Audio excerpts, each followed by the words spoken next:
Olá, meus amigos do canal Podcast Negócio TI Direito. Estou aqui de novo, né, com outro grande amigo, né? Você sabe que eu trago só meus grandes amigos aqui, especialistas em cada área, né? E hoje não podia ser diferente. Trouxe aqui um advogado, tributarista, Gustavo Mazina, mestre e doutor em Direito Tributário, né? E tem um escritório especializado no tema, em Direito Tributário, né? Nós que temos aí 1 zilhão de impostos para pagar, né, doutor Gustavo? Nós vamos falar aqui de várias coisas, obviamente vamos falar de LGPD, né? Nós vamos falar aqui de créditos tributários para LGPD, que era um dos convites que eu tenho feito aqui para o Mazina para a gente conversar. Mas eu queria aqui, primeiro, que ele se apresentasse, contasse um pouquinho da sua carreira, do seu momento profissional, né? E como o direito tributário aí tem influenciado aí no nosso mercado brasileiro aí com tantas idas e vindas de tributos, impostos, taxas e tudo mais. Então, doutor Gustavo, seja bem-vindo aí. Obrigado por estar aqui.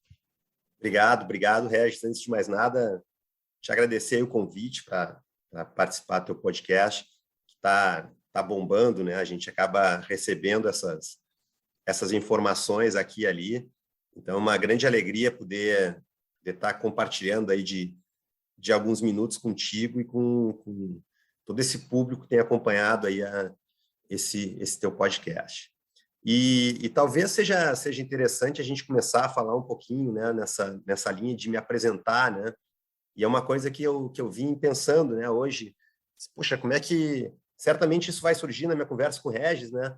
E aí a gente acaba se questionando, né? Poxa, quem eu sou, né? Afinal, assim, que a gente tem muitas facetas, né? A gente tem múltiplas identidades, às vezes, né? Múltiplas identidades. E aí eu fiquei pensando nisso, né? Eu digo, bom, deixa eu começar do começo, né? Assim, quem eu sou, né? Eu sou um gaúcho, um porto-alegrense, né? Filho de professores universitários, né? Meu pai e minha mãe são professores aposentados da Universidade Federal, então, assim, eu cresci numa casa em que essa questão do magistério e do conhecimento e leitura e tudo mais sempre foi muito valorizada, né? E fui atrás disso. E aí acabei estudando e decidindo por fazer a faculdade de Direito, né? Eu resolvi fazer a faculdade de Direito porque achava que ia me abrir os horizontes e tal. E lá atrás eu tinha interessante falar sobre isso, eu tinha vontade de fazer concurso, eu queria ser promotor. Por alguma razão qualquer que eu não sei explicar direito, não tem ninguém na família, nem advogado, nem promotor, nem nada, mas assim, era uma coisa que eu acalentava. E aí eu me formei, e me formei muito cedo, muito novo, né? Me formei com 22 anos. E aí, parece brincadeira, né? Mas por causa dos meus colegas, eu não ia nem prestar o exame da ordem, da OAB, né? E aí minha turma de amigos começou a mexer comigo, a me implicar, pô, tá com medo, não vai passar, como é que é? Aquelas coisas de gurizada, 22 anos, né? Sim. E a turma te empurrou para fazer a prova. Empurrou. Aí eu fiz a prova, aí passei na prova, né? Virei advogado. Aí comecei a trabalhar. Aí um colega tinha ido para um escritório grande e em que surgiu uma oportunidade, um escritório chamado Altemo Advogados. Sim. Foi um escritório super conhecido no Rio Grande do Sul, na região sul como um todo, escritório de direito empresarial e especialmente tributário. Talvez tenha sido o primeiro dos grandes escritórios do Rio Grande do Sul. Assim, ele tomou uma proporção no início dos anos 2000 que não existia por aqui, né? Em número de profissionais, de faturamento e tudo mais. E foi minha grande escola, né? Aí eu comecei a trabalhar lá, nos primeiros 6 meses, 1 ano, com uma matéria societária, direito societário, e aí acabou abrindo uma vaga no tributário, que era o core do escritório mesmo, né? E aí eu fui, né? Entrei lá, ainda muito novo, nessa época eu devia ter uns 24, 25 anos, e aí eu comecei a ir bem, assim, a gostar da advocacia, comecei a me encantar com aquele mundo, né? O pessoal de hoje talvez não tenha conhecido os mais novos, né? Como era a advocacia daquela época. Ainda era uma coisa diferente, assim, advogados tomando uísque no final da tarde, sabe? Aquela coisa assim meio fleumática, e a gente olhava, um guri olhando aquilo, digo, poxa, olha esse cara, eu nunca tinha visto isso, né? Assim, pô, quero ser que nem aquele cara ali, né? Que, pô, tá ganhando um dinheiro bom, tem um carro legal, um carro bacana, toma uísque, é um cara, né, Vou importante. perseguir este objetivo. De terno e gravata e tal. Pô, bacana, eu quero isso para mim, né? E aí tu fazia a pergunta, como é que eu vou ganhar dinheiro na advocacia para chegar lá, né? Como é que eu faço isso, né? E aí começou a aparecer uma característica minha que acaba sendo marcante ao longo da minha vida toda, que é uma característica de ser disciplinado, assim, focado, né? Eu tenho inúmeros defeitos, mas essa eu acho que é uma qualidade que eu tenho de realmente ir atrás do que eu almejo, sabe? E aí, o que eu notei? E aí vem uma outra característica que eu acho que se complementa com a primeira. Eu notei que, para ir para frente, eu tinha que trabalhar muito. Que eu não era um gênio, nunca fui nem perto disso. Então, assim, eu só tinha um caminho, né? Como é que eu faço para me destacar, né? Estou num universo diferente, cheio de gente, pessoas mais experientes do que eu, muito boas, melhores tecnicamente do que eu era. Como é que eu faço para me destacar? Eu vou ter que trabalhar. Eu vou ter que trabalhar mais do que eles. Se eu trabalhar igual, eu não vou aparecer. Eu vou ter que trabalhar mais do que eles. E aí comecei a trabalhar. Mas trabalhar de verdade. E lá tinha um dos dois sócios, eram dois sócios, né, do escritório. E um deles era com uma filosofia muito dura, assim, de que tinha que trabalhar mesmo, né? Sábado era dia normal de trabalho, para vocês terem uma ideia. Feriados, domingos, assim, era comum de ter que se trabalhar. Muito trabalho mesmo, tá? E eu entrei nessa, porque eu enxerguei nisso aí o meu caminho, né? É por aí que eu tenho que ir. E aí eu comecei a trabalhar muito, e mais do que isso, eu comecei a chamar para mim a responsabilidade de algumas questões difíceis, assim. Sabe aquela bucha que ninguém quer pegar? Sei. Puta, aquele processo é uma encrenca. Aquilo ali vai dar problema, quem vai ter que virar a noite fazendo recurso. Eu levantava a mão e dizia, eu quero. Os caras já olhavam assim, pô, esse guri tem alguma coisa diferente, né? Sim. Ele ia mesmo, me esforçava, de vez em quando batia a cabeça na parede e tudo mais, normal. Mas assim, ia. E aí eu fui indo e fui evoluindo lá dentro internamente, fui crescendo e tal, comecei a ganhar melhor, comecei a me estabelecer mais como advogado. Mas daí me deparei com uma outra questão que eu acho muito legal de falar, que tem a ver com a minha formação e acho que vale para as pessoas em geral, que é a seguinte, eu me dei conta que esse caminho que eu estava trilhando, que para mim foi super importante, que me fez como advogado, isso tudo que eu estou dizendo para vocês, a base de muita esforço, porrada da vida mesmo, né? Esforço, mas me fez como advogado. Mas eu cheguei no momento que eu senti que, pô, estagnei. Esse caminho não vai me levar além disso aqui. Era um escritório estabelecido com 2 sócios, a sociedade era uma sociedade fechada, eu cheguei no topo da pirâmide, bati no teto, e aí eu cheguei no meu limite, ou seja, eu não conseguiria, com base nesse caminho que eu escolhi, ir além. E aí eu tive que me dar conta de algo, e essa foi uma grande lição, que foi a seguinte, bom, o que eu faço para mudar isso, para conseguir ir além? Eu estagnei, né? E agora?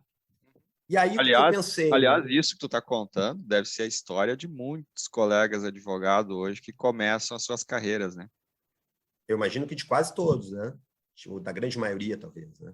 Mas o grande ponto que eu quero destacar aqui, e isso é muito difícil, tá? Essa virada de chave de o caminho que eu estou trilhando há 10 anos, vejam, 10 anos, esse caminho chegou ao limite. Eu não consigo mais passar. E veja, nessa época eu era ainda um cara jovem, de, sei lá, 30 e poucos anos, sei lá, 33, 34 anos de idade, jovem, ganhando bem remunerado, e mesmo assim com aquela fagulha, tudo para me acomodar. O jogo tinha sido posto para me acomodar.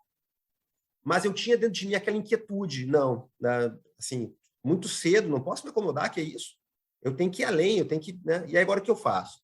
Aí eu comecei a olhar para os lados e vi que algumas pessoas estavam indo para a vida acadêmica e tendo um destaque na vida acadêmica e conciliando isso com a advocacia. E aí aquilo me deu um clique. Aí eu disse, opa, olhei no escritório, ninguém fazia isso, o escritório não era muito favorável, na verdade, a isso, porque, claro, né, tira tempo e dedicação do profissional, é óbvio, né? E aí eu resolvi encarar um mestrado, né? Eu disse, pô, vou fazer um mestrado, então, eu acho que esse é um caminho para eu sair desse brete, né? Mas vejam, isso tudo é difícil, as decisões aí de guinada de vida são difíceis, né? E aí eu resolvi fazer um mestrado e pensei, poxa, quero fazer em tributário. Quem é o grande tributarista do Brasil no momento, né? Que pode me ajudar a me guiar nisso, né? Aí eu concluí que era o professor Humberto Ávila. Pensei, poxa, o professor Humberto Ávila, mega reconhecido, né? Um super profissional. hoje professor titular da USP, né? Imagina, é o cargo na academia mais cobiçado, né, de todos, e ele conseguiu galgar, chegou lá, enfim, é um jurista, né, na essência, né? E aí eu digo, bom, eu quero fazer um mestrado com ele, né? Onde é que ele dá aula? Ele dá aula na Universidade Federal aqui do Rio Grande do Sul. Que sorte a minha, pensei, né? Se eu conseguir, eu vou fazer um mestrado com um cara que eu mais admiro, sem ter que ir a São Paulo, porque a gente sabe que, enfim, São Paulo é o coração do Brasil, né? Quase tudo acontece lá. Então, se eu conseguisse fazer isso, para mim seria o melhor dos mundos. Mas daí me deparei com outro desafio, né? Como é que eu faço para entrar nessa porcaria desse mestrado na URGS? Pô, tinha uma seleção que era assim, temida por todos, né? Era uma loucura, um horror. E aí eu fui lá de novo e liguei aquele meu modo de dedicação e obstinação e digo, é aqui que eu vou. E me preparei, mas me preparei muito para a seleção, para entrar. Passei de uma fase, fui na outra, batalhei, ficava ansioso, acho que não ia conseguir, consegui, cheguei, pum, entrei. Feliz da vida que entrei. Maravilha, mas tendo entrado, eu me deparei com outro desafio, que era o seguinte, eu estava na academia, mestrando, né? E eu olhava para o lado dos meus colegas, era só gente, pesquisadores na essência, dedicação exclusiva, e eu, ao mesmo tempo tendo que trabalhar no escritório que puxava um monte, e tendo que fazer um mestrado. Sim. E agora, como é que eu faço para acomodar isso, né? E aí, de novo, tive que me virar nos 30, né? E trabalhar final de semana, estudar, é uma loucura, né? E consegui concluir, terminei meu mestrado, feliz, né? Que tinha ingressado já na vida acadêmica. Logo depois fui convidado a começar a lecionar, dar aula, né? E que era uma coisa que eu acalentava também, muito talvez por influência dos meus pais, outro tanto porque eu achava que era um caminho legal para ter um destaque na área, né? Sempre conciliando a advocacia com a vida acadêmica. E eis que então surge uma... Mas aí aí eu fiz isso e eu senti que a minha missão estava cumprida ali, e lá no escritório onde eu estava, eu continuava no teto, né? Sim. Mas, claro, eu aguentei um tempo batendo no teto porque eu queria mestrado. Aí, depois que eu terminei o mestrado, o teto começou a me incomodar, né? Aí eu resolvi sair de lá. Aí eu saí de lá, fiquei advogando um tempo no escritório próprio, mas logo depois eu tive um convite de uma multinacional de auditoria e consultoria, né? A gente fala muito no mercado das Big Four, né? As 4 grandes empresas de auditoria e consultoria. E uma delas me convidou para ir trabalhar lá. E aí surgiu mais uma dessas grandes guinadas na vida da gente, né? Vejam, eu era até então um advogado, né? Advogado criado num escritório tradicional, fez um mestrado acadêmico em direito. Eu era um encaixotado, né? Sim. Dentro do direito, né? Sabia muito daquilo ali, mas era fechadinho naquilo ali. E aí fui convidado para trabalhar numa empresa de auditoria e consultoria. E aí pensei de novo, né? Opa, isso é interessante, isso pode ser um diferencial para mim. Vou encarar esse desafio. Aí entrei nessa empresa e fui trabalhar com consultoria tributária. E aí com o que eu me deparei? Ninguém queria saber do meu discurso no juridiquês. Ninguém dava bola para o meu mestrado acadêmico, da pesquisa que eu tinha feito, que eu tinha estudado, o autor alemão que escreveu. Ninguém queria saber disso. Todo mundo te achava um chato se tu trouxesse isso, né? Claro, eu tinha que me cuidar para não ser o chato da história. E meus colegas, grande parte, eram contadores, alguns administradores, engenheiros. Eu comecei a viver numa outra realidade, pessoas com outra cabeça, com outras ambições, era tudo diferente para mim. E, claro, no início é um choque, né? Assim, a gente fica meio, como é que se diz, peixe fora d'água, né? Sim. Meio deslocado. Sim, tu foi doutrinado para ser uma coisa durante anos e tu só sabia fazer uma coisa, e aí tu te coloca no meio do mundo dos negócios, onde as pessoas têm diferentes skills e dizem assim, olha, aquilo que tu aprendeu aqui para nós não vale, tu vai ter que reposicionar, é isso? Para mim, essa é a definição de sair da zona de conforto. Essa minha experiência, para mim, é o que define essa expressão que a gente usa, né? O sujeito tem que sair da zona... Isso é sair da zona de conforto. É acordar todo dia de manhã, ir trabalhar, tendo que se policiar num ambiente que não está à vontade, porque o estar à vontade para mim era falar juridiquês, falar do recurso no tribunal. Ninguém queria saber disso lá. Ninguém se interessava por isso. Se eu fizesse isso, eu seria excluído do grupo. Então, eu tive que começar a aprender... E aí, até termos, expressões de mercado, né? Eu tive que desenvolver meus soft skills, Eu tive que começar a pensar em cross-selling, eu tive uma imersão no mundo dos negócios, no mercado mesmo, né? E para mim, que pretendia ser um tributarista, trabalhar assim, numa consultoria tributária, me abriu os horizontes, né? Sim. E isso para mim foi uma grande experiência. Eu fiquei lá 4 anos nessa empresa. Aí depois eu saí, passei mais um período no outro escritório e resolvi montar o meu, né?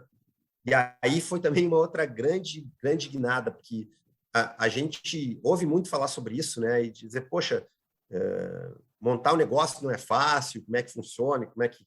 E eu encarei isso, né? Agora, pouco tempo atrás, né? Meu escritório tem 5 anos, né, de existência, e 5 anos atrás eu me juntei com outros 2 sócios com um perfil parecido com o meu, né? Faixa etária, formação acadêmica e tal, só que de outras áreas, não do tributário. E a gente resolveu montar um escritório, nós partindo do zero, mas zero mesmo, tá? Zero. Sim. É assim, abrir o escritório no primeiro dia, não ter cadeira, não ter mesa, ter que comprar tudo do zero, não ter cliente, não ter receita, não ter nada, não ter nada, zero, né? E aí, claro, começar a desenvolver, mas tinha o quê, né? Tinha conhecimento, experiência, né? Sem dúvida. E aí começar a desenvolver isso, né? Poxa, as pessoas que me conhecem, os trabalhos que eu já fiz, né? E aí, aos pouquinhos, vai indo, e a coisa vai engrenando, né? Felizmente, foi assim, tem sido assim. E hoje a gente está com o escritório, enfim, está trabalhando bem, num modelo um pouco diferente, né? De escritório, um escritório que não tem pretensão de crescer muito em número de pessoas. Isso é uma coisa também que a gente se depara, né? De vez em quando tem que ter esse tipo de decisão, que não é fácil, né? Poxa, vem uma proposta aí que financeiramente pode ser super boa, mas que vai fazer com que tu saia da tua rota, né? Sei lá, no meu caso, eu quero fazer advocacia tributária, né? Eu sou tributarista. Acabei fazendo doutorado depois com o professor Humberto Ávila também. Enfim, meu negócio é tributário, é disso que eu entendo, né? Daqui a pouco chega na tua mesa uma proposta super boa de societário. E aí daquela dúvida, né? Poxa, todo mundo gosta de ter o escritório rentabilizado e ganhar dinheiro e faturar e crescer e tal, mas o quanto custa eu sair da minha rota, né? O quanto custa eu sair da minha rota, no meu caso, do tributário, né? Então, esses dilemas, eles vão aparecendo. Mas o Gustavo, para voltar lá para aquela tua pergunta inicial, o Gustavo Mazini, ele é uma combinação disso tudo. De um cara que começou essencialmente advogado, acadêmico, professor de direito, né? Sou professor de direito tributário, direito, né? Mas que teve uma tremenda experiência numa consultoria e hoje consegue ou procura, né, se esforça para mesclar isso tudo e criar uma coisa um pouco diferente, né? Sim, direito tributário com negócio. Deixa eu te fazer uma pergunta que é bem pessoal, dentro dessa tua história aqui, que é o seguinte: tu nos conta aqui vários momentos em que tu fez inflexão da carreira, né?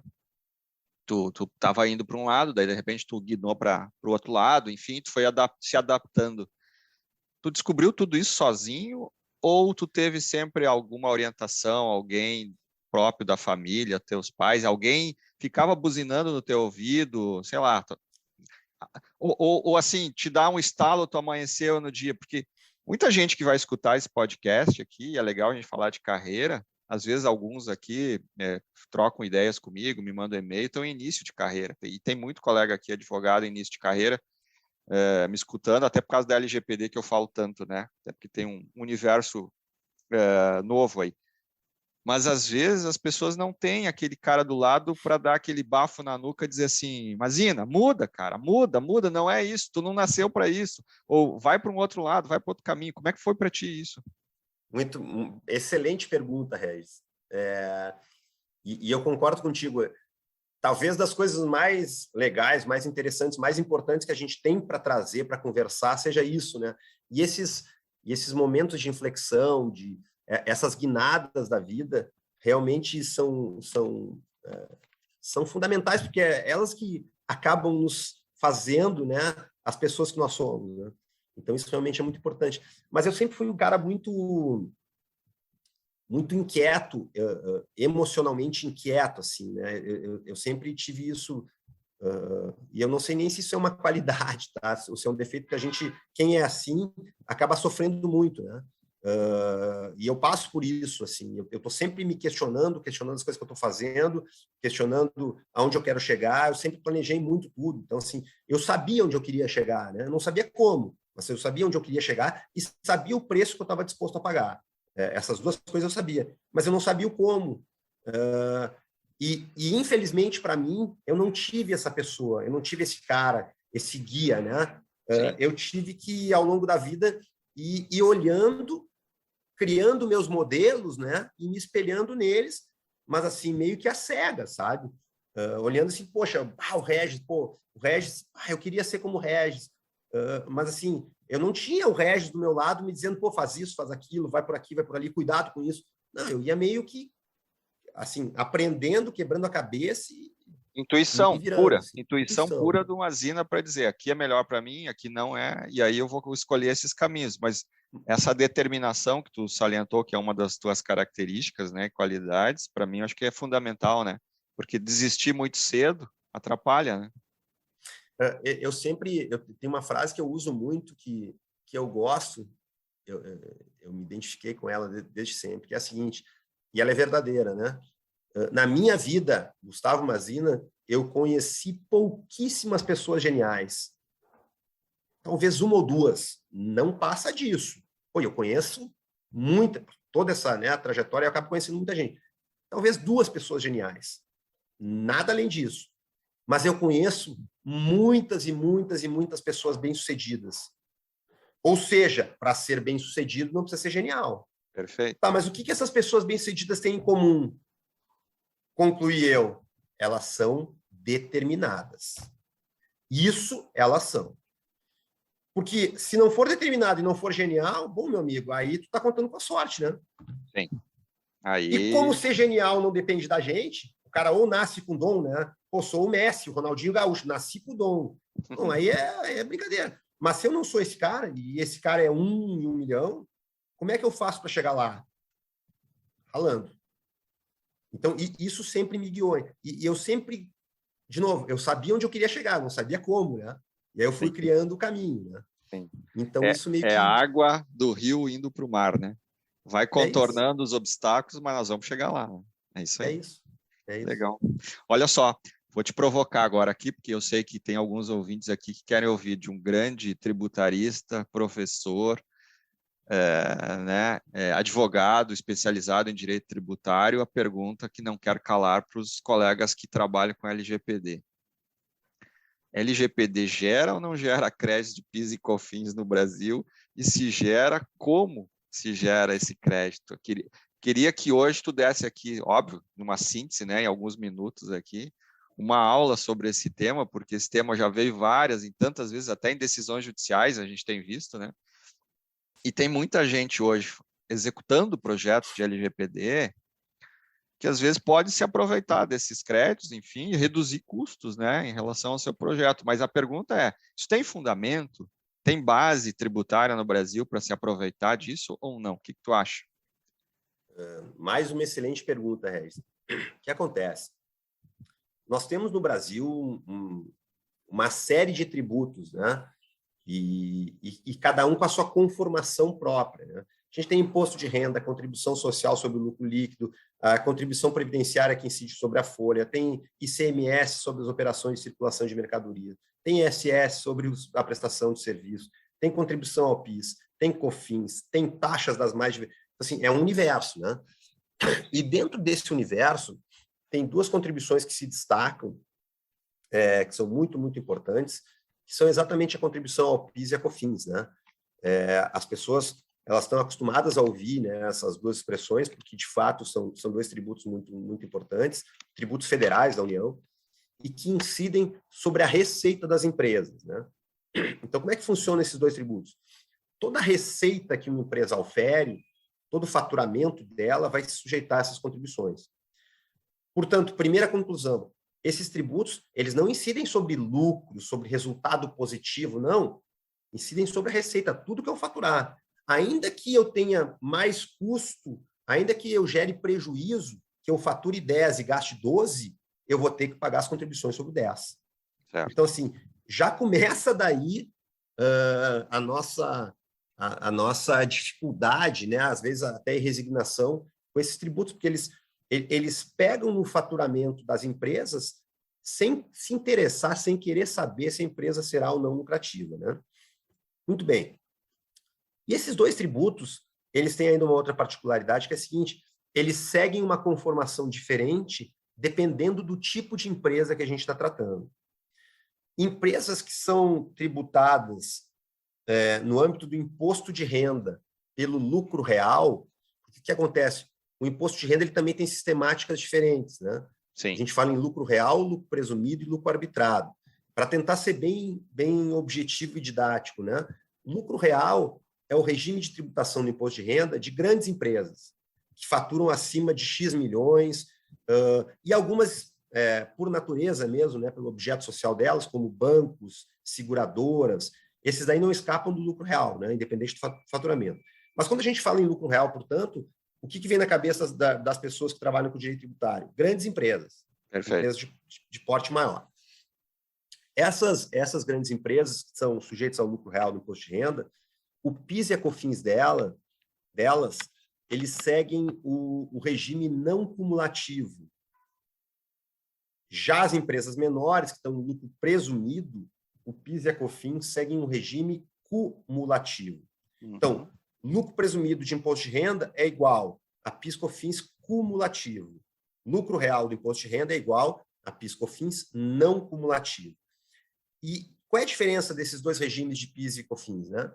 No regime cumulativo das empresas menores, as alíquotas são menores, porém, a empresa não tem direito a tomar crédito algum.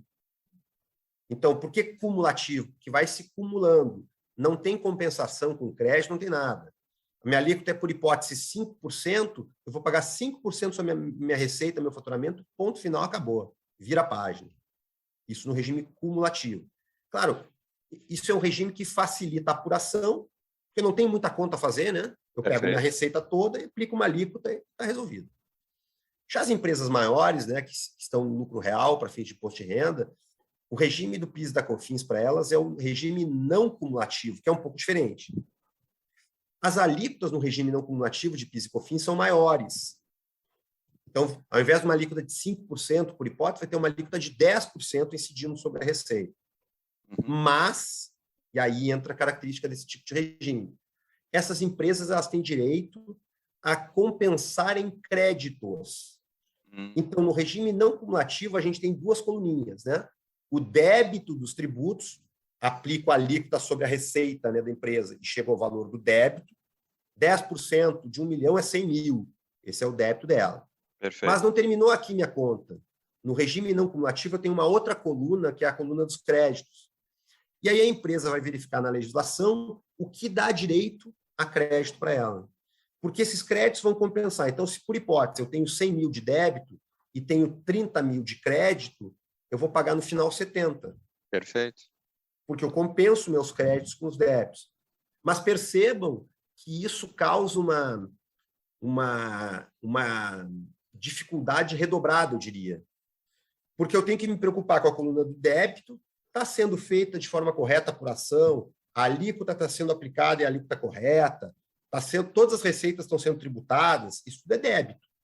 Mas eu também tenho que olhar para outra coluna do crédito. Eu estou tomando crédito de tudo que eu posso, porque daqui a pouco eu estou deixando de tomar um crédito que eu posso e estou pagando mais tributo em razão disso, né?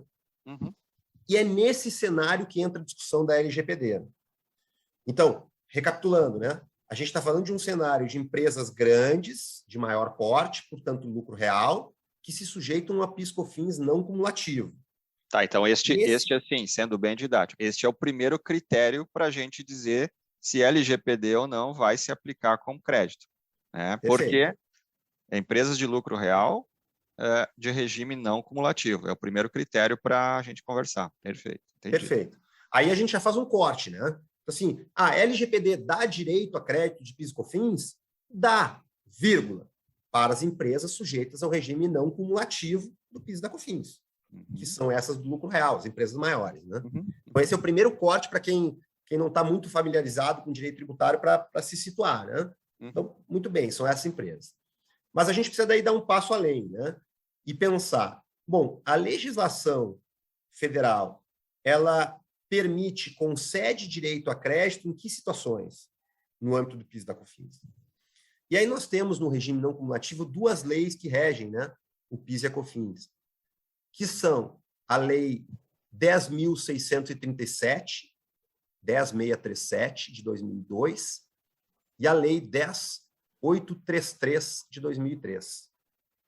10.637 de 2002, 10.833 de 2003, que prevêem essas 2 leis as hipóteses em que as empresas podem tomar crédito de PIS e COFINS. Aí dizem lá, por exemplo, né? Aí tem vários incisos, né? Concedendo crédito. Concede direito a crédito quando? Em relação ao valor de locação que é pago lá por um equipamento. Concede direito a crédito em relação ao valor do custo da mercadoria que é comprada para revender. Concede direito a crédito, e aí vem o ponto que nos interessa, né? Diz a lei. É permitida a tomada de crédito, no âmbito das contribuições ao PIS e da COFINS, nos casos em que houver a aquisição de insumos. Essa palavrinha, insumos, é que tem dado origem a uma série de discussões, dentre as quais essa que a gente está tratando aqui, da possibilidade de tomada de crédito, né, nos casos em relação aos gastos com a implementação da LGPD. Né?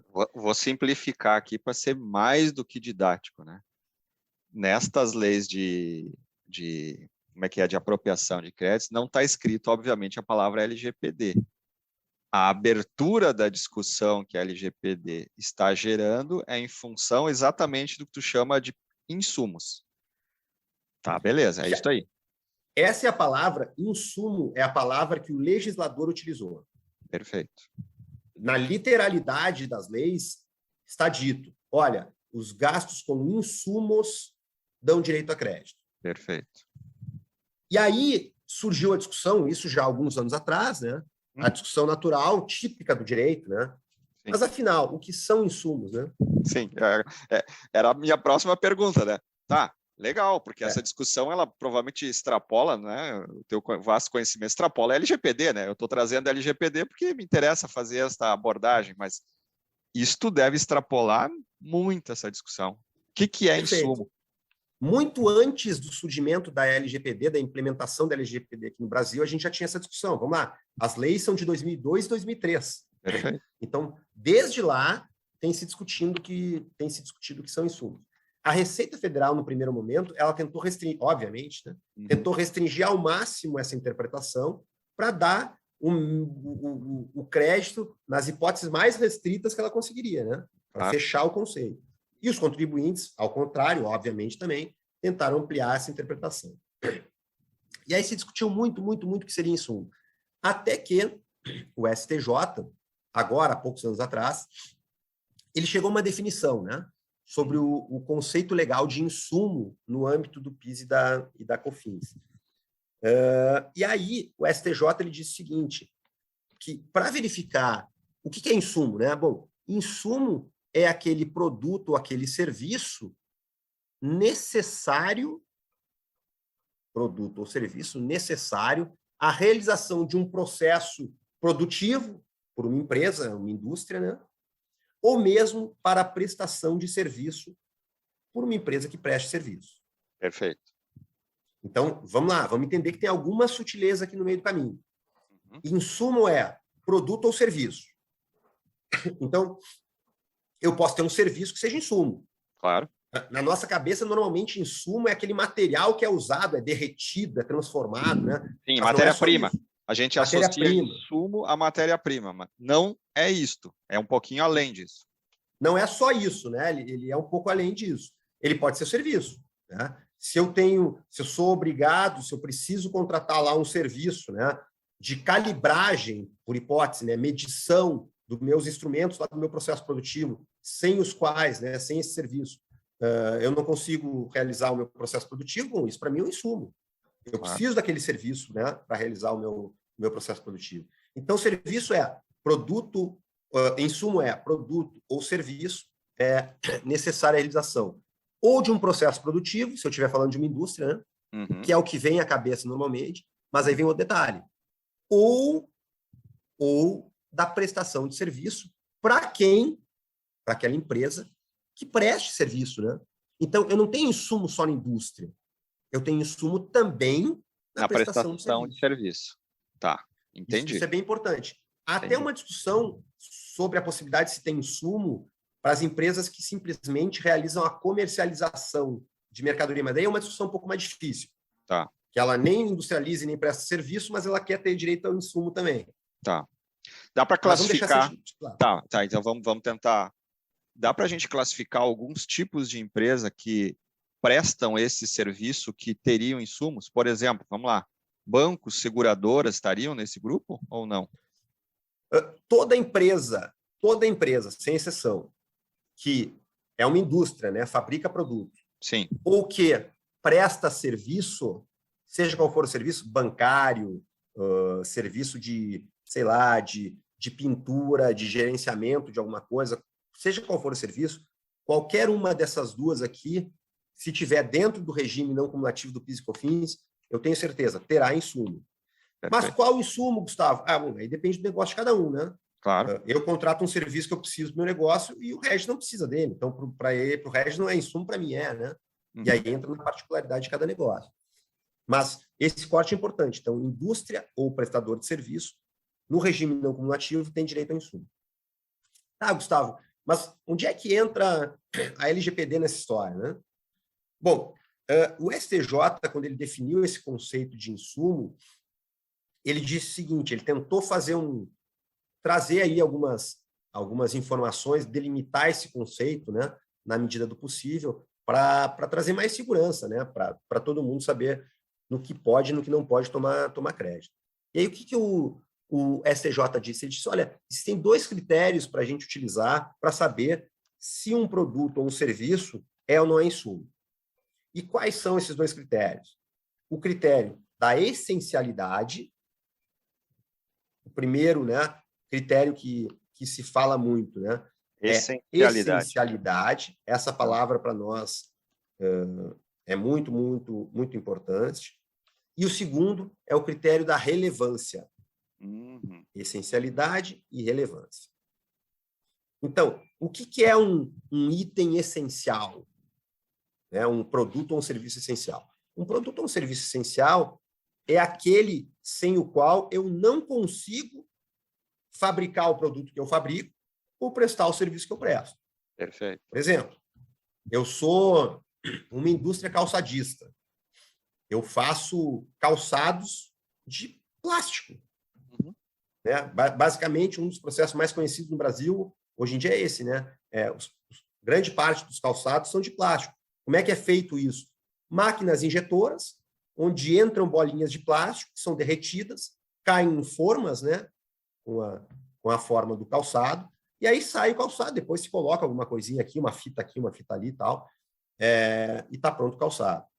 Então, nesse meu exemplo, o plástico, as bolinhas, o polímero de plástico que é adquirido como matéria-prima e que será derretido para formar a base daquele calçado, ninguém tem dúvida, isso é insumo.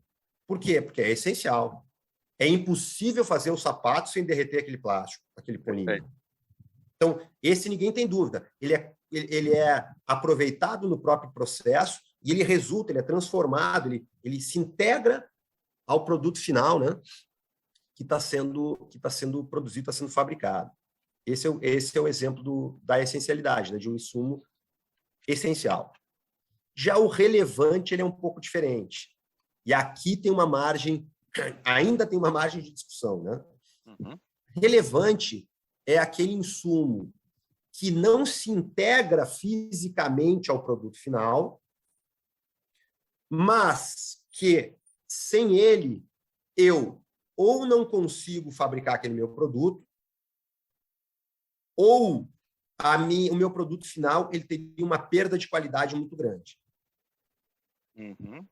Ou ainda, isso para nós vai ser muito importante, aquele produto ou serviço cuja aquisição decorra de uma imposição legal.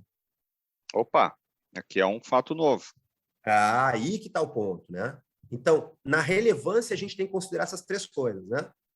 um produto ou um serviço que seja importante no meu processo produtivo, mas que não se integre fisicamente. Sei lá, eu preciso comprar um ácido qualquer, onde eu vou colocar meu produto final para tirar as impurezas dele. Depois eu tiro o meu produto final, já limpo, e coloco ele para venda. Esse ácido, ele não se integra ao meu produto final. Claro Veja, que não. diferente do plástico, né? O plástico, ele é derretido, ele vira o calçado. O ácido, não. Eu mergulho no ácido do meu produto, tiro ele, limpo, e aí boto à venda. Mas sem o ácido, eu não consigo limpar ele. Sim. Mesmo não se integrando ao meu produto, ele é relevante para o meu processo. Sim, vai ter uma perda de qualidade no final se tu não usar esse ácido, por exemplo. E talvez eu nem consiga um produto se eu não usar ele. Né? Então, esse é o primeiro ponto. E já o segundo também, nessa mesma linha, né? Eu poderia fazer, sei lá, o meu produto sem eu inserir ele nessa banheira, dar esse banho de ácido? Talvez pudesse, mas ele ia ficar áspero, ele ia ficar rugoso, ele ia perder qualidade, daqui a pouco ele não ia servir para um dos fins que ele se presta. Então, ele é essencial? Não, essencial ele não é, mas ele é relevante, nenhuma dúvida. Sem dúvida. E o terceiro ponto desse critério da relevância, que é o que mais nos interessa, trata dos casos em que a aquisição do produto ou do serviço, a aquisição do insumo, decorre de uma imposição legal. Vejam que interessante isso. Existem alguns gastos que as empresas fazem que não decorrem da vontade delas, que são imposições do ordenamento jurídico, que decorrem das mais diversas causas, né? Vou dar um exemplo para vocês. Uma indústria, ela é obrigada a colocar lá no estabelecimento dela, né, no pátio lá do estabelecimento industrial dela, uma estação de tratamento de esgoto própria dela, porque ela gera muitos resíduos e poluição e tudo mais. Então, tem uma imposição legal, o ordenamento jurídico, o Estado impõe a ela. Quer fazer quer colocar a tua fábrica ali? Pode. Vai produzir, sei lá o quê? Tranquilo, pode, mas tem detalhe. Para não prejudicar o interesse público, poluindo rios, estragando o solo, etc. e tal, eu te obrigo a colocar uma estação de tratamento de esgoto. Mas o que eu tenho a ver com esgoto? Eu fabrico calçado, eu fabrico hardware, sei lá. Não. Tu está sendo obrigada, porque tu não pode estragar, prejudicar o interesse público, o solo, os rios, os mananciais e tudo mais, pelo teu negócio que interessa exclusivamente a ti. Então, o ordenamento jurídico te impõe. Beleza. A empresa vai lá e faz essa estação de tratamento de esgoto, ela incorre nesse gasto. Esse gasto para ela pode dar direito a crédito de PIS e COFINS? Pode. Pode, porque é uma imposição legal. É uma imposição legal. Querem ver um outro exemplo bom nesse sentido? Os famosos EPIs, né? Equipamento de proteção individual, né? Pessoal que do direito do trabalho conhece bem, né? O cara trabalha na construção civil, ele tem que ter um capacete, né? O cara trabalha no açougue, tem que ter lá um avental, né? Enfim, esses equipamentos, a proteção auditiva, né? Para quem trabalha com britadeira, que faz muito barulho e tal, né? Esses são os chamados EPIs, né? EPIs, pessoal, decorrem de imposição legal. Eu, empresário, eu não estou comprando capacetes porque eu quero, porque eu gosto. Eu não tenho direito de optar por comprar ou não. Eu sou obrigado a comprar por uma imposição legal. Então, o gasto que eu tenho com o EPI me dá direito a crédito. O EPI, para mim, é um insumo dentro dessa classificação ali da relevância, né, de acordo com o entendimento do STJ. E aí eu faço o gancho com a LGPD, né? Por quê? Porque se a adequação à LGPD é uma imposição legal, sujeita, inclusive, a sanções, o que acontece? A empresa que não se adequar, ela está sujeita a punições, a sanções por parte dos órgãos regulamentadores. Bom, nada fica mais evidente do que isso para fins de imposição estatal. O Estado me impõe, ele me obriga a essa adequação à Lei Geral de Proteção de Dados. Bom, se isso é uma imposição legal, se enquadra no critério da relevância, e isso, para as empresas sujeitas ao regime não cumulativo do PIS e da COFINS, deve sim dar direito a créditos de PIS e COFINS. Então, esse é o racional da discussão, né? Vejam, a gente partiu lá do regime não cumulativo, verificou que, nesse caso, as empresas têm direito à tomada de crédito de PIS e COFINS. Dentre as hipóteses de tomada de crédito, tem a do insumo. Com relação ao conceito de insumo, uma tremenda discussão. O STJ definiu critérios da essencialidade e relevância. Dentro da relevância, a imposição legal, e a LGPD é uma imposição legal. Fazendo todo esse caminho, se pode concluir que sim, que os gastos com LGPD para esse tipo de empresa podem gerar créditos de PIS e COFINS. Eu gosto sempre de fazer uma associação de tecnologia, né? É um algoritmo, né? Tu me deu uma aula aqui agora de direito tributário em poucos minutos, mas basicamente é um algoritmo, uma sequência racional para mim chegar na conclusão, ou seja, eu tenho que chegar no regime tributário, se é cumulativo, não é cumulativo, se depois nós temos aqui a questão do insumo, se vira insumo, e se vira insumo, se ele é essencial, se é relevante, e dentro da relevância, se ele é uma imposição legal para chegar na conclusão sobre a LGPD. Aí eu vou chegar agora, vou tentar ser mais específico numa pergunta aqui, para não tomar muito o teu tempo. Isso quer dizer que tudo aquilo que está sendo utilizado hoje nos projetos de adequação LGPD, como a consultoria jurídica, como a compra de equipamentos de firewall, de DLP, de classificação de dados, né, de otimização de infraestrutura para as empresas, né, para proteger softwares antivírus, softwares de proteção, né, softwares de criptografia, enfim, tudo isto poderia ser considerado insumo dentro desse racional da relevância da prestação de serviços ou de fabricação de um produto por uma empresa por imposição legal, é isso? Isso aí. Claro, importante fazer eu ia dizer um disclaimer, não é bem um disclaimer, mas talvez um alerta aqui, que é o seguinte... Ponto de atenção, né? Um ponto de atenção.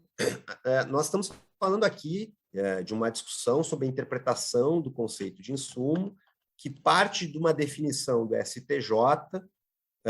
Então, percebam, o STJ ele tentou dar um contorno final na interpretação do tema, mas como a interpretação, e a gente que trabalha com o direito sabe disso, né? Como a interpretação ela é algo, eu diria, infindável, né? A gente não consegue encaixotar 100% o conceito de nada, né? Ainda assim ficou uma margem aberta grande, né, com relação a esses assuntos, e a gente fica encaixando, né, como a gente está fazendo aqui com a LGPD, os gastos das empresas sujeitas a esse regime.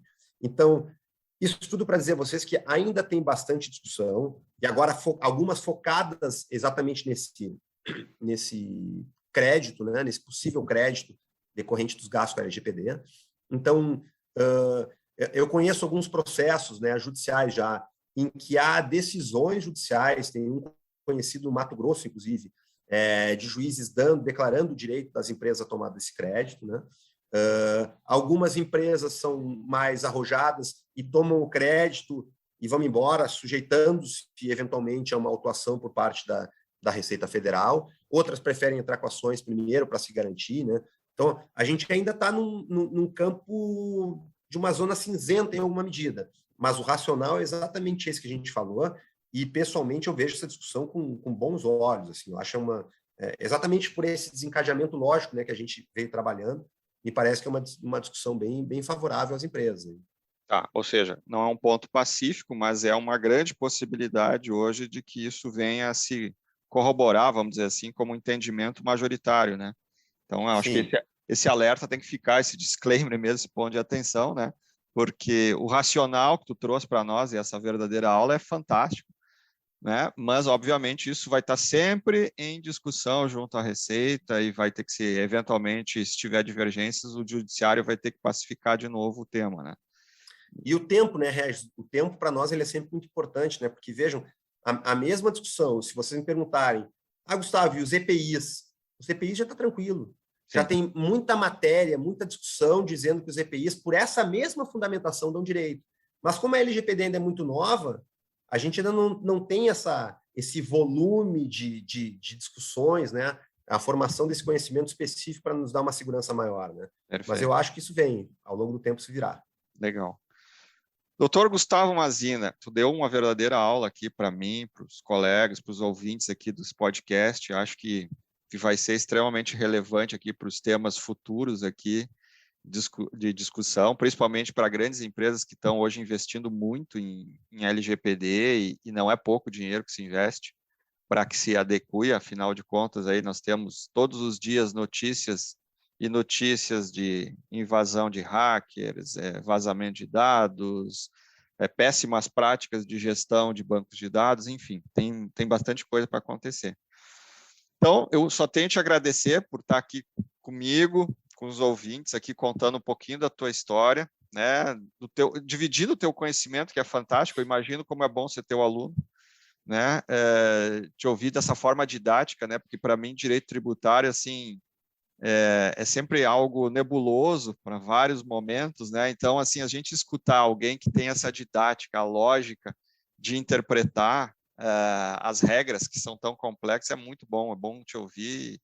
Eu queria que tu voltasse aqui outras vezes para a gente explorar outros assuntos aí do teu dia a dia, porque eu acho que vale a pena a gente externalizar algumas coisas aqui, porque vale a pena para todos, para o cidadão comum e para os negócios e para as empresas aí. Regis, eu que te agradeço a oportunidade de poder falar contigo e com o teu público e te dizer só o que tu já sabe, né? Eu estou sempre à tua disposição, o que tu precisares, tu é um grande amigo aí que eu fiz ao longo dessa trajetória que eu falei para vocês, né? Então, é só me chamar que eu venho. Tamo junto. Super obrigado. Gustavo, quem quiser falar contigo, te acha como? LinkedIn, tu tem perfil? Como é que é? LinkedIn é um bom caminho, tá? Quem quiser me procure pelo LinkedIn que a gente se conecta assim e pode trocar mais uma ideia por lá. Show de bola. Então tá bom. Muito obrigado, gente. Super abraço e até o nosso próximo episódio do podcast Negócio TI Direito. Um abraço. Tchau, tchau.